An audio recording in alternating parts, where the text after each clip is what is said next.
When we evaluate the strongest military in the world, we often picture millions of soldiers standing in formation. But in an era where satellites can target pinpoint coordinates across the globe in seconds, how do we accurately measure power? Relying solely on a massive headcount of active personnel gives a heavily distorted view of geopolitical reality. A large standing army without the modern means to supply it quickly becomes a massive liability. To get an accurate picture, defense experts, like those at the Global Firepower Index, calculate strength using over 60 distinct factors. They look past the infantry to examine defense budgets, advanced aerospace capabilities, and the resilience of naval assets. A modern battlefield requires moving thousands of tons of fuel, ammunition, and mechanized armor across oceans and mountains. An advanced logistics chain and geographic defense advantages regularly neutralize a numerically superior enemy. In 2025, military supremacy is defined by the strategic efficiency of resource allocation. A nation's power depends directly on exactly what they choose to buy with their defense budget. This chart shows the defense budgets of the world's top 10 militaries. The United States allocates roughly $895 billion annually. That massive sum dwarfs the spending of the next several competing nations combined. But if we convert this data into a scatter plot, mapping budget against active personnel, we see a glaring anomaly. Nations spending a fraction of the US budget command vastly larger standing armies. China, with less than a third of the US budget, maintains over 2 million active troops. This brings us to a concept we need to use called strategic ROI. To truly evaluate these powers, we have to map their capital input against the geopolitical leverage they actually generate on the global stage. The strongest militaries are not grouped on a single linear scale. They represent completely distinct strategic models, built to fight very specific types of conflicts. To accurately evaluate a nation's true power, we have to recognize whether their defense model is optimized to project influence globally or strictly designed to lock down their own borders. The United States operates an exclusive model we can call the global hegemon. For the US, absolute global reach is the overriding priority. That massive budget buys the capability to deploy heavily armed forces anywhere on Earth within hours. The US maintains absolute air superiority with over 13,000 aircraft, supported by a Navy anchored by 11 active aircraft carriers. The trade-off for this reach is extreme. Maintaining a sprawling worldwide network of military bases requires a highly expensive logistical tail. A massive percentage of that $895 billion goes solely toward keeping the machine fed, fueled, and functioning thousands of miles from home. In direct contrast, powers like China, Russia, and India employ an attrition and scale model. These nations rely on high volume. Russia maintains the world's largest nuclear stockpile and an immense fleet of heavy machinery.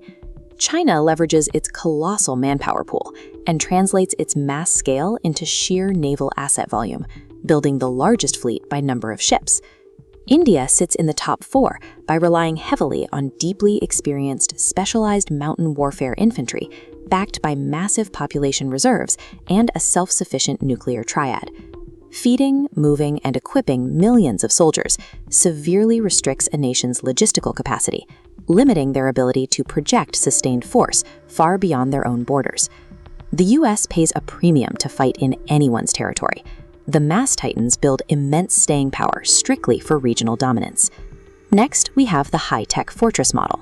With moderate defense budgets between $50 and $57 billion, South Korea and Japan have engineered tight, impenetrable regional defense grids.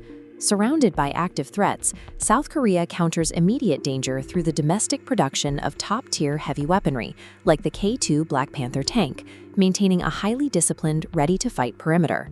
Due to its post-World War II constitution, Japan technically operates a self-defense force. In practice, it functions as a highly fortified naval bastion. Japan directs massive financial resources specifically into highly sophisticated anti-submarine warfare and elite maritime missile defense systems. The strict constraint of the fortress model is mobility. Both doctrinally and technically, these forces lack the logistical capacity for global intervention. By completely sacrificing the ability to project power globally, Japan and South Korea achieve an exceptionally high return on their investment against their immediate neighbors. Moving to Europe, we find the autonomous integrator model. France, the UK, and Italy prioritize strategic independence and high-end specialization, choosing quality over quantity. France demands a fully self-sufficient defense industry.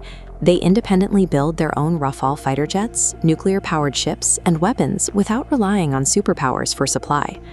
The United Kingdom and Italy share a similar philosophy, opting to fund elite special operations forces and state-of-the-art aircraft carriers over massive standing infantry units. This high-end focus leaves them with relatively small personnel pools. Sustaining a massive, prolonged ground war is nearly impossible for them without a broader coalition. Finally, we reach our last model, Turkey's asymmetric disruptor approach. Turkey has rapidly climbed the global ranks while operating on a comparatively tiny $20 billion budget. They achieved this by investing heavily in an indigenous drone industry. While highly effective, Turkey still lacks the overarching naval and air supremacy of the top-tier nations. They rely heavily on their position as the second-largest military in NATO for broader deterrence.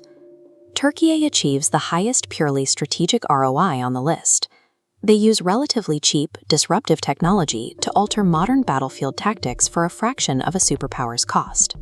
This brings all these models into a final matrix. If we plot capital and effort on the bottom axis against global projection and impact on the vertical axis, the strategic landscape clears up. The high-budget, high-reach powers, the US and China, plot decisively in the top right quadrant. The high-manpower nations, India and Russia, sit in the bottom right, showing immense scale but lower external projection. On the left side of the matrix, we see our highly efficient, tech-focused regional powers like South Korea and Japan, alongside the quality-driven European forces. They operate on significantly lower budgets, but yield highly specific defensive impacts. For macro investors, the data provides a clear signal. The rising focus on domestic, self-sufficient manufacturing in countries like France, South Korea, and India indicates a direct move away from relying on American and Russian arms exports. For geopolitical analysts, the data points to warfare heavily favoring the asymmetric. Low-cost innovations like drone programs dictate regional stability with far more efficiency than raw infantry numbers. The United States securely holds the #1 spot for a simple reason. It is the only nation willing and able to pay the astronomical financial premium required for true global logistics. In 2025, true military power is no longer determined by who has the largest standing army. It is about buying exactly the strategic dominance you need without paying for the excess you don't.